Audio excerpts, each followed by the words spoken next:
आपण गेले 15 वर्ष क्लस्टर डेव्हलपमेंटसाठी या ठिकाणी आपण याचा पाठपुरावा करत होतो। अनेक वेळा संघर्ष रस्त्यावर झाला, विधानसभेच्या सभागृहात झाला, एकनाथ शिंदे तुमचा अनेक वेळा निलंबित झाला, सस्पेंड झाला, परंतु क्लस्टरचा पिछा सोडला नाही। आणि म्हणून क्लस्टर योजना जी आहे, तुम्हाला एकच सांगतो, क्लस्टर योजना काय, SRA मध्ये फक्त खालच्या लोकांना घर मिळतात, क्लस्टर मध्ये वरचे जे लोक राहतात त्या सगळ्यांना घर मिळणार, एकही घरा वाचून वंचित राहणार नाही।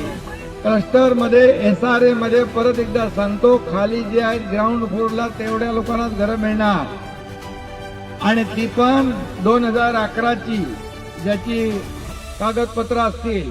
क्लस्टर मध्ये वरती राहतो त्यालाही, त्याच्या वरती राहतो त्यालाही घर मिळणार। 2022 पर्यंत ज्याची नोंदणी झाली त्या सगळ्यांना घर मिळणार।